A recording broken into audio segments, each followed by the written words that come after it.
harder. And so now today, the Luscher area, Luscher Farm Park, is over 150 acres. Page 2.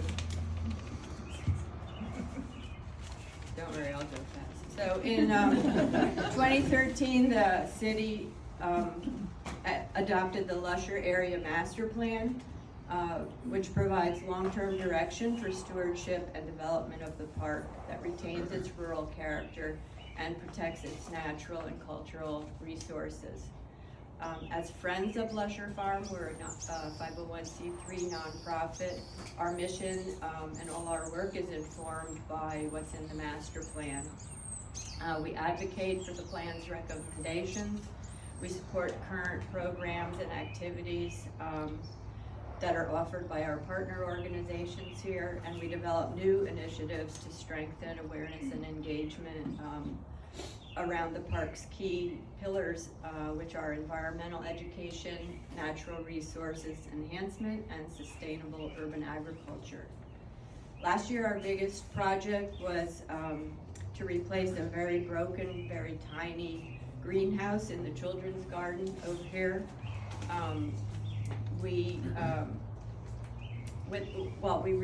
To replace it with a bigger, more functional greenhouse that could better serve some of the important programs here at the farm, like the Adopt-A-Plot gardens, the community gardens, and all the children's educational programming that happens here and serves between 700 and 800 participants each year. So thanks to the amazing generosity of our donors and community members, we did raise enough money last year to purchase and get the new greenhouse installed by December. And Angie has been seed starting since January in there. It's very exciting to have that great space. And before you go, I hope you maybe take a stroll down there and have a look inside. Anyway, this is the 10th anniversary of the Luscher Area Master Plan. Sorry to report that not a whole lot of the initiatives have been undertaken in those 10 years. The budget for part of the some of the initiatives were budgeted to be budgeted in the bond measure from 2019, but that money has now gone to other things. So we have really turned up the heat on our advocacy efforts now to seeking to ensure that the city prioritizes at least the key initiatives from the master plan, like a new safer access. This old farm driveway is now the only access into this property, and it's dangerous. And also, to expand agricultural programs and hopefully to build a new education environmental center on the property. We're also undertaking two new important projects this year. The first is to optimize the harvesting of the produce grown in our farm gardens and deliver donated produce to our food assistance partners here in Lake Oswego, which are Hunger Fighters and Lake Oswego Meals on Wheels. And then our second initiative this year is to develop new tours and learning events. We call it the Walks and Talks program, that will attract and engage community members to come here. So before I introduce our other partners for a quick minute, I will make a brazen plug for volunteer support and financial support. We're currently fundraising to finish some exterior work on the greenhouse, new retaining wall and entry area, and also to help launch our harvest donation optimization and the Walks and Talks program. So please visit our website, luscherfriends.org. There are some little tabletop signs with QR codes that will take you right there. We accept checks or cash. We'll be very grateful. So also before you leave, the seed packets there on the table are a gift for you, so please take one. There should be enough to go around for everybody. And just to note that there are a lot of events and activities at the farm this year because the L.O. Reed's book, The Seedkeeper, is such a good tie-in with us. So anyway, don't miss that. Okay, so next up, I'm going to introduce Jamie Inglis to talk about the programs here on the farm. Awesome. Thank you. Hi, Jamie. Hi, everybody. Thank you so much for being here. As Gail mentioned, I work for the City of Lake Oswego in our Parks and Recreation Department. So it's not very often that a city gets to own a farm property, so we're very, very lucky here.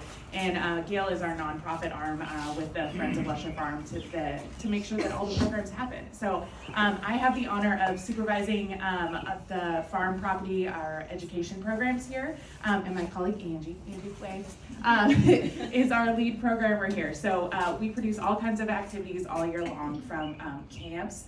We do 9 weeks of summer camps for youngsters. We do all kinds of activities during the school year too. So for example, tomorrow we have a Farm Saturday class where you can learn all about environmental ed. And then we host field trips all year long.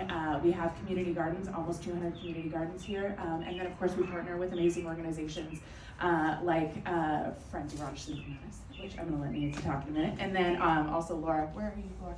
Laura with our community supported agricultural program. So you can come here and pick up a weekly box of food during the summer months, and it's every other week during the winter. So we can entertain you every day of the week. So thank you so much for coming. We really appreciate the support of Friends of LUSCHER Farm. As Gail mentioned, we couldn't do the programs we do here without their generosity. So thank you.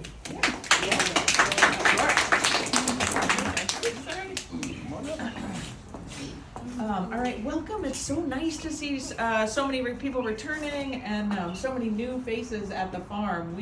I feel so lucky that I work at this farm every day, and it's always amazing to me to meet people who've never been here because it's such an incredible resource for the community. So I run the LUSCHER Farm CSA program.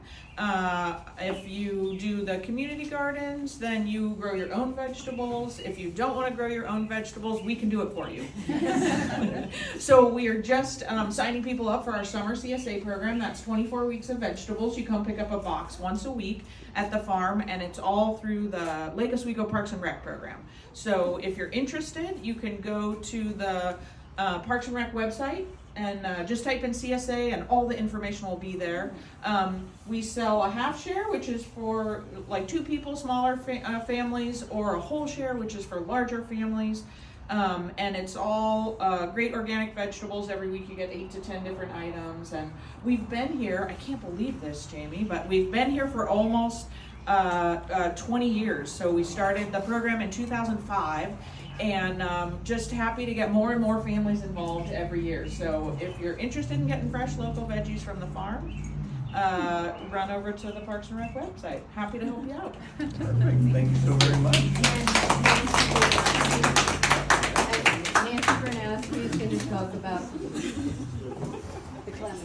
Hello, I'm with the Rogers Clematis Garden, which is all around the farmhouse. It's all around our greenhouse. It's back behind the bunkhouse. We have about an acre of land.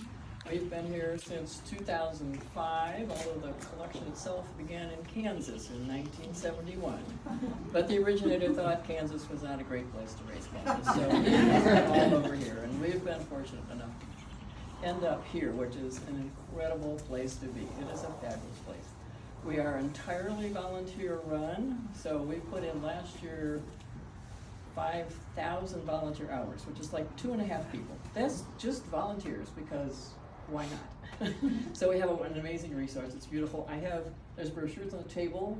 You can do yourself a little self-guided tour, which I would encourage you to do. It's starting to happen now. The rain has eased off. We might be lucky to have something happen out here. And I'm really pleased to see so many of you got the color theme right. It's really nice. Is that about it? What else do I need to tell you? That's perfect. Okay, there you go. Thank you so much. Could you point out the one person who went and got coffee?